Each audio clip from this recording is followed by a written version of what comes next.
और आगे बढ़ते हैं। लोकसभा चुनाव के तीसरे चरण में 7 मई को 11 राज्यों और केंद्र शासित प्रदेशों के 93 निर्वाचन क्षेत्रों में लगभग 65% मतदान दर्ज किया गया। पश्चिम बंगाल में हिंसा की छिटपुट घटनाएं सामने आई। आधा चुनाव कंप्लीट हो चुका है। सवाल है कि किसके हिस्से में कितनी सीट आएंगी।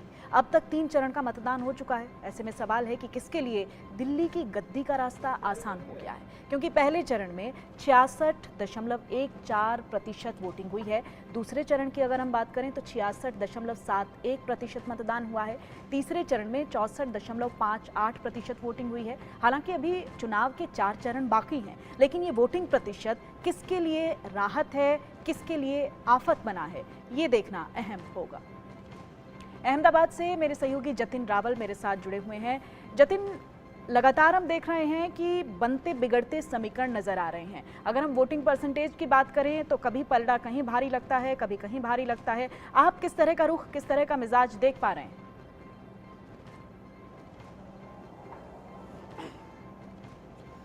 जी देखिए, बिल्कुल आपको बता दूं, जिस तरह से कल जिस तरह से जो वोटिंग हुई है, हालांकि गर्मी ने भी इसमें बहुत सारा अपना असर दिखाया, क्योंकि कल जो गर्मी की बात करें, बहुत सारे इलाकों में गर्मी 43 डिग्री से अबव थी, तो यानी कि गर्मी ने भी कहीं ना कहीं असर दिखाया। लेकिन सबसे ज्यादा जो मतदान हुआ वो सुबह में हुआ 11 बजे से पहले, और शाम को 4 से 6 बजे के बीच में जो मतदान हुआ। लेकिन अब जो कुल मिलाकर जो मतदान गुजरात के अंदर जो हुआ है वो 59.51% है, यानी 60% आसपास जो मतदान है वो गुजरात में पाया गया है, कि जो कि पिछली बार से भी थोड़ा जो है वो कम है। हालांकि इस बार बहुत सारे फैक्टर है जिनको लेकर भी हो सकता है कि मतदान में कुछ कटौती हुई हो, क्योंकि जिस तरह से मैंने कल देखा था, एक तो जिस तरह मैंने बताया कि गर्मी ने कहीं असर अपना दिखाया, तो बहुत सारी जगहों पर ऐसा भी था कि जो नाम जो लोग मतदार यादी जो मतदान करने के लिए पहुंच रहे थे, उनका नाम मतदार यादी में नहीं था। ऐसी बहुत सारी जगहों पर ऐसा बूथ के ऊपर पाया गया। तीसरा ये था कि एक तरफ आपको भी पता है, यहाँ पे क्षत्रियों का जो विवाद है वो यहाँ पर चल रहा है, तो एक ये था। साथ ही साथ अलग अलग कुछ जो इलाके हैं जहाँ पर जो मतदान हुए वो काफी हैरान करने वाले, क्योंकि भरूच में एक तरफ मतदान हुआ, 68% मतदान, सबसे ज्यादा गुजरात की मतदान की बात करें तो वलसाड़ में हुआ है, 72% जो मतदान है वो वलसाड़ में पाया गया है, जहां पर भी भारतीय जनता पार्टी जो है वो उस सीट को लेकर चिंतित है। दूसरा जो है वो भरूच है, भरूच को लेकर भी भाजपा जो है वो चिंतित है, क्योंकि भरूच में चैतर वसावा खड़े हैं, जो कि आम आदमी पार्टी की तरफ से खड़े हैं, और कांग्रेस और आम आदमी पार्टी का जो गठबंधन है उसकी तरफ से वो चैतर वसावा खड़े। वहां पर 68% मतदान हुआ है, तो 68% मतदान बनासकांठा में भी हुआ है, जहां पर भी भाजपा को जो है वो सीट को लेकर चिंतित है, जहां पर से भाजपा से जो कांग्रेस की तरफ से ज्ञानीबेन है और भाजपा की तरफ से रेखाबेन है। लेकिन जिस तरह से जो मतदान वहां पर हुआ है और जो रैलियां निकल रही थी, लोगों का जो समर्थन मिल रहा था उसको लेकर जो ज्ञानीबेन को लेकर जो भारतीय जनता पार्टी जो है वो शायद कहीं चिंतित लग रही है। तो साथ ही साथ साबरकांठा में भी जिस तरह से जो वोटिंग हुआ है उसको लेकर भी भाजपा के में चिंता है, यानी कि 3 या 4 सीटों को लेकर भाजपा जो है वो अभी चिंतित है। कांग्रेस और आम आदमी पार्टी को शायद 2 या 3 सीट जो है वो मिल सकती है। यहाँ पर ऐसी जो परिस्थिति जो है वो अभी दिखाई दे रही है। जी जतिन, सबसे ज़्यादा इम्पॉर्टेंट ये हो जाता है कि वोटर्स के मन में क्या है। आप वहाँ पर लगातार लोगों से बातचीत कर रहे हैं। हम देख रहे हैं कि ग्रामीण इलाकों में और जो अर्बन एरियाज़ हैं वहाँ पर एक मुद्दों में हम देख रहे हैं कि डिफरेंस तो नज़र आता है। वहाँ आपको क्या लगता है, वोटर्स के मन में किस तरह के मुद्दे हैं, किन इश्यूज़ को देखकर वो वोट कर रहे हैं?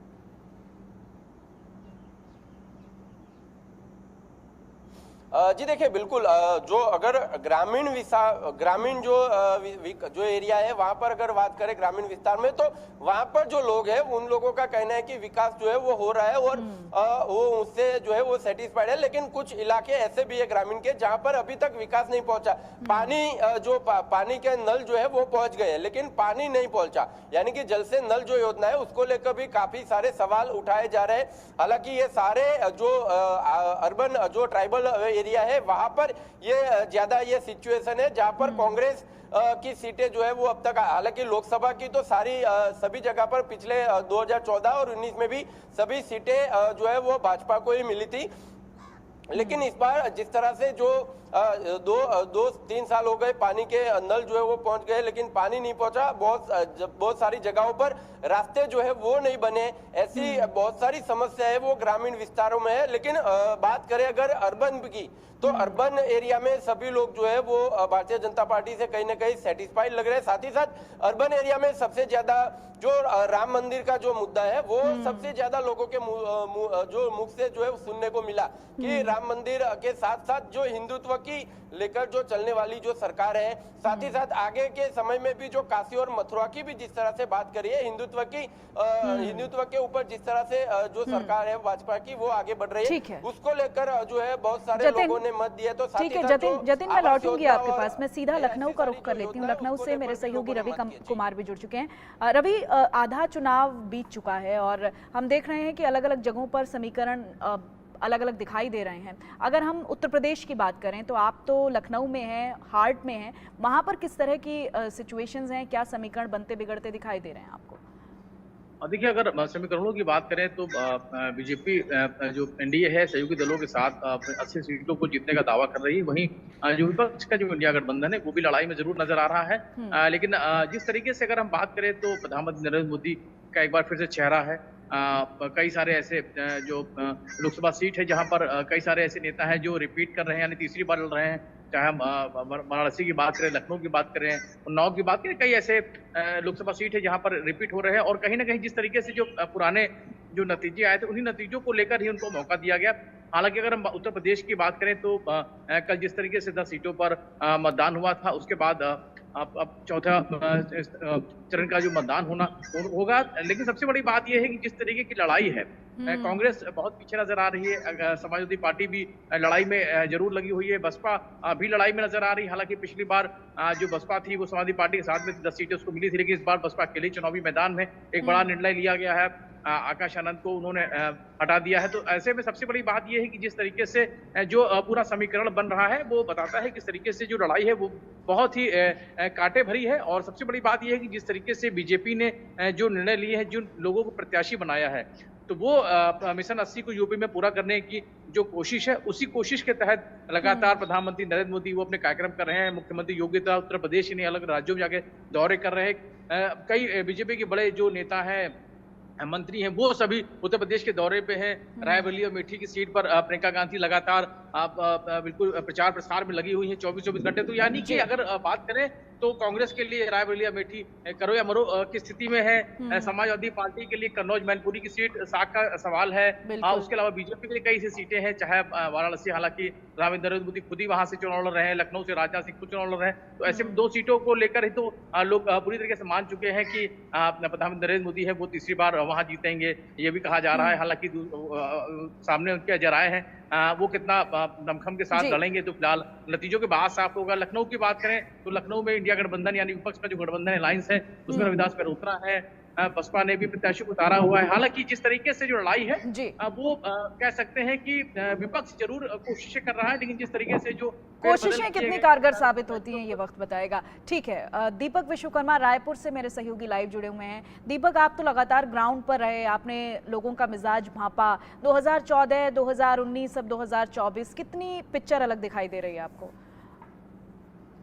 देखिए, इस बार की जो स्थिति नजर आ रही है, क्योंकि हमने जितने भी लोगों से बात की, चाहे वो चाय दुकान हो, पान दुकान हो, ठेले वाले हो, जूस वाले, वो एक बात बहुत रोचक कहते थे कि भाई साहब जो प्रत्याशी उतारा गया हमें उससे मतलब नहीं है, हमें नरेंद्र मोदी का चेहरा चाहिए, हमें मोदी की गारंटी पे भरोसा है। यहाँ तक वो कह देते थे कि यदि मुझे टिकट मिल जाए तो मैं भी जीत जाऊंगा मोदी के नाम पर। तमाम ऐसे प्रत्याशी, कांकेर के प्रत्याशी हैं भोजराम नाग, उसके लिए तो ये तक कह दिया कि किसी काम का नहीं है, ना कभी काम किया है, ना हमसे मिलने आया, लेकिन फिर भी हम जिता के भेजेंगे क्योंकि हम मोदी को वोट दे रहे हैं। तो छत्तीसगढ़ के भीतर जिस तरीके से 4 महीने पहले विधानसभा के चुनाव होते हैं और मोदी की गारंटी का जिक्र किया जाता है, और उस मोदी की गारंटी के आधार पर उन 5 राज्यों में, चाहे वो मध्य प्रदेश हो, राजस्थान हो, छत्तीसगढ़ हो, मणिपुर, इन तमाम जगहों पर जिस तरीके से चुनाव कराए गए, तो छत्तीसगढ़ एकमात्र ऐसा राज्य था जहां ये नहीं लग रहा था कि कांग्रेस सत्ता से जाएगी और बीजेपी आएगा। और बीजेपी के नेता भी इस चीज को नहीं मान रहे थे। जब अंदर खाने उनसे ऑफ द रिकॉर्ड बात होती थी तो यही कहते थे कि हम साख बचा लेंगे, क्योंकि पिछली बार 14 सीटों पर आकर सिमट गई थी पार्टी 3 बार सत्ता पे रहने के बाद। तो ये लग रहा था कि 30-32 पर आके अटक जाएंगे, इज्जत बच जाएगी, लेकिन ऐसा नहीं हुआ। 54 सीटें 3 बार डॉक्टर रमन सिंह मुख्यमंत्री रहे, तीनों बार इतनी सीटें कभी नहीं मिली 90 में से। 54 सीटें मोदी की गारंटी के आधार पर यदि भारतीय जनता पार्टी जीती है तो इस पूरे चुनाव में, तीनों चरणों के चुनाव में मैंने तमाम जगह दौरा किया, चाहे वो कोरबा हो, चाहे वो बस्तर हो, चाहे कांकेर हो, चाहे रायगढ़ हो, इन तमाम जगहों पर पांचों संभाग में मोदी की गारंटी का जिक्र था, मोदी के चेहरे का जिक्र था। और जो प्रत्याशी लड़ भी रहे थे, जब उनसे भी बात की जाती तो यही कहते थे कि ठीक है हमने दीपक, मोदी की गारंटी। आप नजर बनाए रखिएगा। सीधे उत्तर प्रदेश के एटा लिए चलते हैं अपने दर्शकों